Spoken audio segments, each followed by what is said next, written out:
Thank you for joining me on another episode of She Leads Now podcast, where we help career and entrepreneurial women gain the tools to develop a success mindset, create winning strategies, build collaborative relationships, and take bold action towards creating impact and fulfillment in their lives and careers. I'm your host, Sabine Gideon, and I'm on a mission to awaken and activate women and emerging leaders so they can tap into their innate leadership ability, elevate their influence, and create the impact they were destined to make.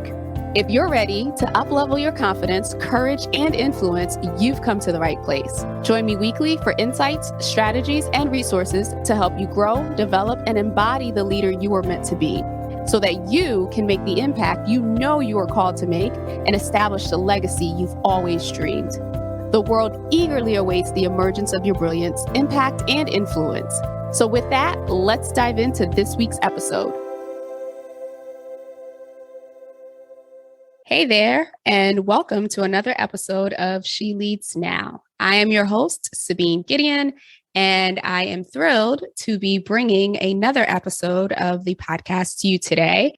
Today is going to be another Just Us episode, and it is actually on one of my favorite topics. You guessed it, networking. However, there's a plot twist. We're going to be talking about networking in the context of relationship marketing. And I'm going to be breaking down what relationship marketing is and how you can begin to apply it to build solid relationships that, open doors for you and for others. And so, as I've learned over the last couple of years, there is this natural aversion that many have when they hear the word networking. And I totally get it.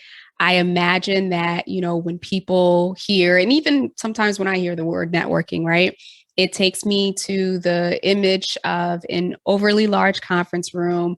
Everyone has a name tag. And the people are handing out, business cards. And then you're getting the questions of, what do you do? And, what company do you work with? And you're quickly trying to remember your 30, 45, or 60-second elevator pitch. While that may have been the experience of many, including yours truly, I totally get it. Networking events and the word networking can be uncomfortable for many of us, and especially for women who aren't looking to force their services or products, down the throats of the people who are in the room. That's why today I want to talk to you about how networking is changing and how relationship marketing is taking place.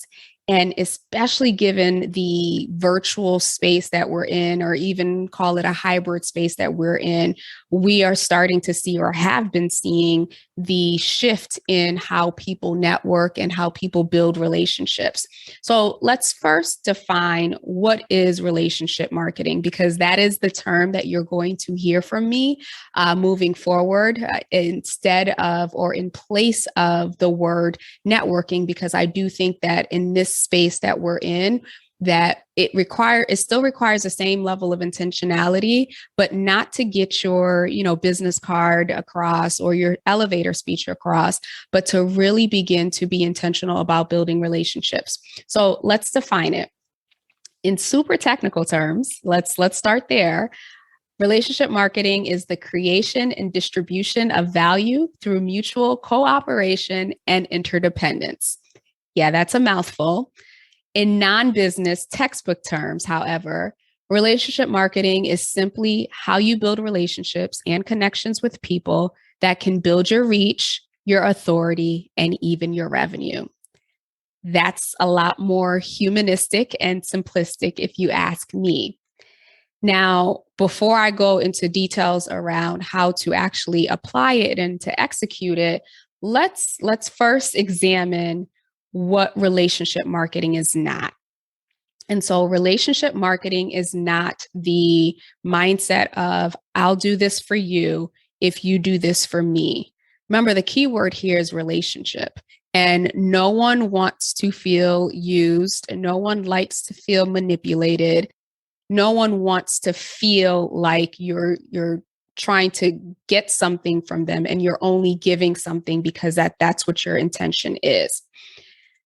Think about relationship marketing in the sense of cultivating deeper, more meaningful relationships with your peers or others in your industry or your ideal clients and or your customers. So in short, relationship marketing, in my opinion, is something that I think that we as women are naturally great at. And why are we great at building relationships or relationship marketing? Think about it. If we need something or if we're looking for a service, whether it's our nails, our hair, a place to go shopping, whatever it is, right? We always have a list of things that we're readily available to share. Think about when we meet some stranger or when we see some stranger and we just compliment them on, whatever it is that they're wearing or their shoes or whatever the case may be. What's our natural tendency? Our natural tendency is to say, "Oh my gosh, thank you. I got it at such and such store." Or, this is the person that I would recommend if you're interested in this, right? We naturally have this ability to connect with individuals and to, just share our experiences without the intention of trying to sell anyone anything. So I know those are real basic examples, but I just want to highlight how, this is a natural superpower that we as women have and that we exercise and may not always think about it in the sense of relationship marketing or in terms of being intentional about connecting and building deeper relationships with people.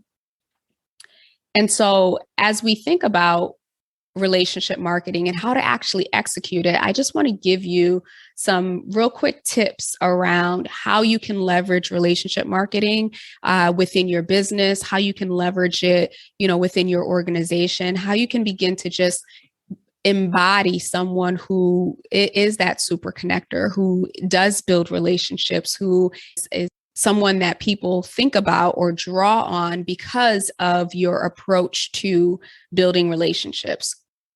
First and foremost, think of how you can help someone else. For those of us who are business owners, we are constantly in situations and environments where we have the opportunity to build relationships. And that's whether we are on social media, that's whether or not we're running a campaign for our business. That's whether we're leveraging a podcast and inviting guests onto our shows. We have a multitude of things that we are experiencing and doing naturally that allow us to build relationships with others. The thing that I would advise here is as you're being intentional in building relationships with individuals, that you go in it with a mindset of, I want to give, I want to add value to this other person's, life, this other person's business, whatever it is. And so I'm a big advocate for reaching out to strangers that I don't know on LinkedIn and asking them to do a virtual coffee so that I can learn more about them. In those moments, my intentions there are never to sell them anything, right? Because most of the time, the people that I'm reaching out to be quite honest with you, aren't my ideal clients. They are individuals who are either in the coaching space or they focus on leadership or they focus on organizations. And so for me, I want to know who is operating in the same space that I'm at for several different reasons, whether that be, bringing them onto the podcast, whether that be, sharing resources, or whether that be, supporting each other in growing our businesses. So for me, when I'm having these virtual coffees, the focus here is really to listen. The intent is to listen to what that person has going on in their lives. What do they do? What are they passionate about? What are some of the things that they have as far as goals for their business in the next 3 months, 6 months, 1 year? What tools are they applying in their organization or looking to apply in their organization? And as I'm listening, I'm thinking for myself, who do I know? What resource can I refer them to? Or how can I support them in advancing whatever goal it is that they have? And so I never end my conversation, whether it's someone I know and have known for a while, or whether it's someone that, I reach out to on LinkedIn because I saw a post or, because I wanted to connect with them. I don't end the call without asking, how can I support you? Now, granted, most of the time, I already know how I want to support that person because I've listened to what they've told me. But I'm also curious if there's something unique or something special when I shared what it is that I do that they're interested in. So always go into the conversation with the mindset of I want to give, right? And so I'm going to listen, I'm going to pay attention, and I'm going to be intentional about identifying how I can support this person in, again, achieving a goal, moving forward, introducing them to someone who is possibly in your network. The other thing that I would say when it comes to relationship marketing, obviously I gave you the example of, when I'm meeting new people or trying to cultivate a relationship with someone new. But I'd also take a step back and say, identify who you know first. I was listening to something not too long ago, and they shared that there is a study that showed that we, on average, know about 600 people. So each individual person knows about 600 people. So if you think about that, right, in the context of my 600 people, they each know 600 people, and those people each know 600 people. And so that creates like this web, if you will, of individuals who are in your network. And just think about LinkedIn. For those of you who are active users on LinkedIn, you look at your first connections, your second connections, your third connections. And so the more people that you are able to engage with, the more access, if you will, or the more possibility you have to engage with people you don't already know. But for the sake of this particular tip, I would say start with the people that you know. If in fact we do all know about 600 people, that's 600 opportunities to have conversations. That's 600 opportunities to add value into other people's lives. Now, I wouldn't recommend, going out and trying to connect with all 600 people in a week or even a month for that matter. But I would advise you that, if you are at a place where you have the capacity, you have the availability. I believe that, we should constantly be looking to build relationships, especially as business owners. Tap into your current network or tap into your current relationship opportunities. We'll call them that. So, leveraging LinkedIn, again, you can go in and you can look at the people that you're connected to as first degrees. Maybe there are individuals that you worked with at a previous company that you haven't touched base with in a while, or you had employees who have, since transitioned into new roles at different companies that you just want to keep in touch with. What I would advise here is that, you just kind of make it a regular habit, whether that's daily, whether that's weekly. I wouldn't say go more than monthly, but just make it a regular habit and create the cadence of reaching out to individuals in your network. Again, not for anything, but to just check in on them, see what's happening, see what's going on. Engage with whatever goals or whatever opportunities they may be working with, and provide value to the extent that you can, or at the least, if you can, introduce them to someone who can help support whatever focus that they're currently working on. The other thing that I would say here, as far as, focusing on who you know first, is that, while we're often told that we need to go to big conferences or really structured networking events, the truth is many of us as women are really good at making connections on a one-on-one basis. So with that, I would encourage you to be intentional about building a community of other women, of other entrepreneurs, of other female leaders around you. And there's so many purposes to that. But in this particular space, it's to really give you the opportunity to dive deep within that relationship. There's something about the power of building that one-on-one relationship, or, to finding your business bestie or group of, women that you can let your hair down with and be honest with the challenges or opportunities that you deal with, whether it's in your business or in your organization.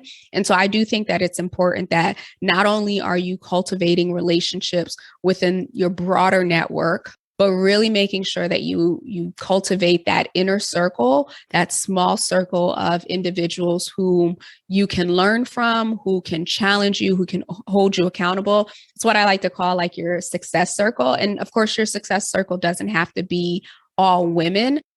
The other thing that I would say in terms of really executing on your relationship marketing strategy is asking for recommendations. Now, I've done several trainings where I've had women specifically, indicate that that is an area in which they struggle, in which they don't feel as comfortable with. And so I do think that if we take the step back away from, trying to target everybody and asking everybody to give us a recommendation, taking that step back and looking at who's in our little circle here that I just talked about, who's in our success circle, who can vouch for us, who are some of the individuals that we've worked with in the past, whether that be a manager, whether that be a peer, whether that be a client, right? Who can vouch for you, who really has benefited from your knowledge, your expertise, your unique brilliance, who would be willing, more than willing, to say, hey, this is how I worked with such and such, and this is how this person helped me. I think that it's important that as we really think about building relationships and cultivating relationships, that not only are we intentional about serving and about giving and about reaching out and about spending time, but that when the opportunity is available and as it makes sense, that we're asking the people in our network to provide recommendations, and that we are also giving recommendations to, past employees, to clients, to peers, whoever it is. The next tip that you could execute in terms of your relationship marketing strategy is really around embracing your own way of doing it. There's this Kellogg School of Business study that showed that women who tried to network like men, and I'm using air quotes there, actually did worse. In truth, if we really think about it, and the study also proved this, men are socialized from a young age to understand that friendships and leverage go hand in hand. There's a lot more encouragement for our male counterparts around what it means to build relationships. Whereas for women, that's often not the case. And so many of us end up having to learn how to network, be it, through our professional environments, or maybe if we're in school and we're in sports or we're doing activities, we're networking without even realizing that we're networking. But oftentimes it's just, for the majority of us, it's not this natural thing. Earlier in my career, I started in corporate America as a recruiter.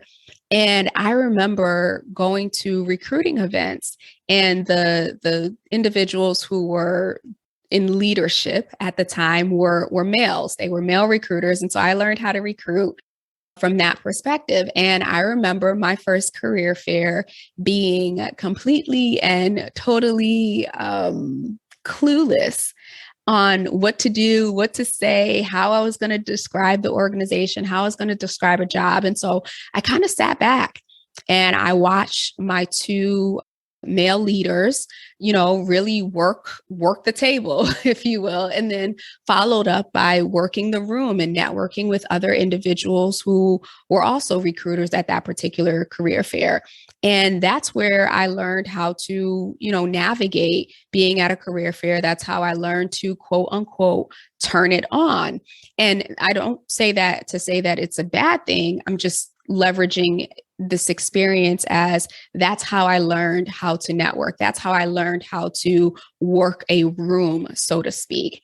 So looking back on that experience, while, I learned how to work the room through, watching my male leadership, it took some time for me to really take a step back and identify, well, what's my flow? How do I want to, create excitement about a particular company or a particular job? Or even when I went to networking events, for me, how did I want to show up? What did I want to say? And what impression did I want to leave on individuals?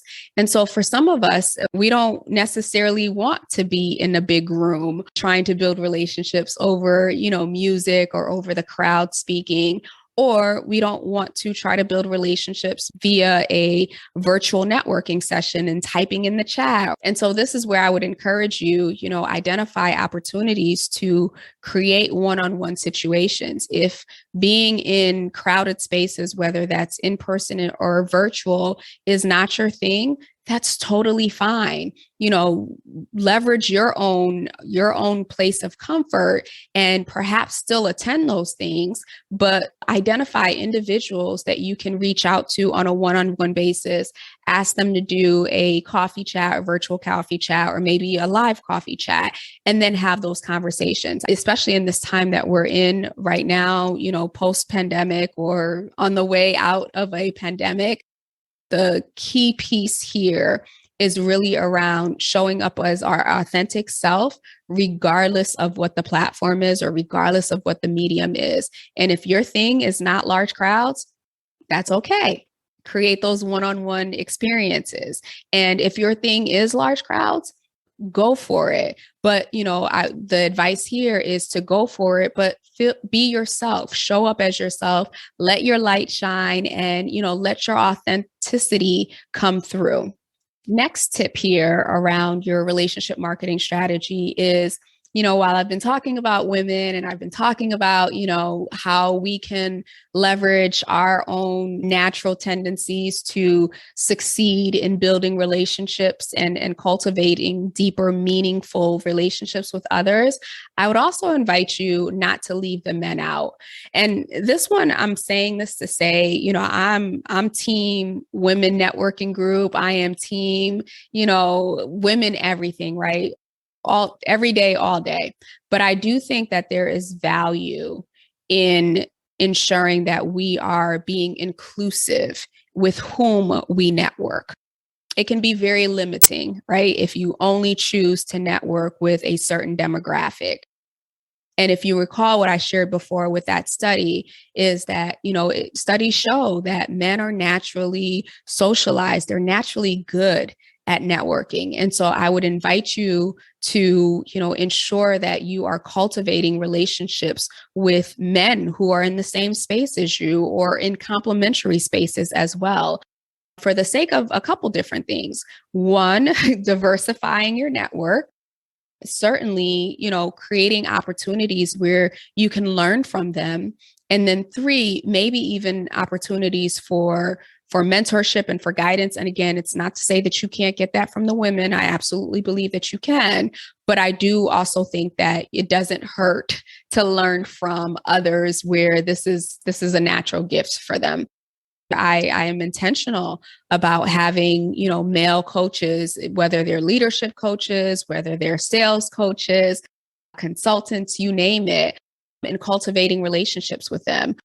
And being in spaces in which they are for the purpose of, one, me building that relationship, and two, for me observing. It doesn't mean that I have to copy or, imitate anything that they're doing, but I do take tips away from that experience as well. So it's part of my own development. And so just to recap here in terms of the tips for executing your relationship marketing strategy, first and foremost, go into this with the mindset of, I want to help serve others. I want to add values to others. And so the intentionality and the listening and coming from a place of curiosity when you do reach out to individuals so that you can have a give or that you can provide them with something before even asking for anything in return. The other tip here was to focus on who you know first, right? If studies show that 600 people, that's 600 opportunities to build and cultivate relationships. My advice here would be, choose about 10 people on a monthly basis that you just reach out to. And you can reach out to them via email, via phone call, via LinkedIn, if that's the only way that you have access to them. But just reach out. Hey, how's it going? Would love to touch base with you and learn more about what it is that you're doing, and inviting them to a virtual coffee or in-person coffee now that we can go back outside. Part B of that, I would say, making sure that you are intentional about creating a community of other women business owners, other entrepreneurs or leaders that you can tap into, whether that be for support, whether that be as your cheerleaders, for mentorship. Next one, I would definitely recommend, getting comfortable with asking for recommendations, but also being willing to give recommendations, especially for those whom you have interacted with or those who have provided you really, really great service, or you've provided them really, really great service. And then, however you like to build relationships, whether that's in large groups, virtually in person, or whether that's on one, identifying what works best for you and taking action. That is the key piece here. You got to take action. And then lastly, making sure that you're not leaving the men out and that you're creating a network that is inclusive and ensuring that you are also building relationships with men just as much as you are building relationships with other female powerhouses in your space. So with that recap, the last thing that I'll leave you with is to really focus on relationships, not connections or who can do what for you. Build your inner circle of fellow female and male business owners and create a really mutual beneficial relationship with them. This, believe it or not, will spiral into more and more connections and more impact. If you're interested in learning more about how to really leverage your relationship marketing and create a strategy that works for you and want tools and resources to really up level and upskill your leadership, I invite you to get on the wait list for She Leads Network, which is being completely redone and will be released soon. You can actually jump on the wait list at sheleadsnetwork, all one word, .com/waitlist. Again, that's sheleadsnetwork.com/waitlist. And you will be the first to know once we release the details of the revised and renewed She Leads Network. Lastly, don't forget to subscribe to the show and leave a review. It goes a long way in helping other women CEOs and leaders find the show. And so I greatly appreciate and thank you in advance for the rating and the review. With that, I will chat with you next week. Until then, have a wonderful rest of the week. Thank you for tuning in to another episode of She Leads Now. Be sure to join us next week for another transformative discussion to help you grow, develop, and embody the courageous leader you've always been. Be sure to subscribe to the show to get alerts when new episodes drop, and join us for our next Leaders Lounge meetup on Zoom. Details and dates for future sessions are included in the show notes below, so take a look there or head over to SabineGideon.com/lounge to register and hold your spot for the next session. Again, that's SabineGideon.com/lounge to grab your spot. Excited to connect with you all inside the lounge. Talk to you soon.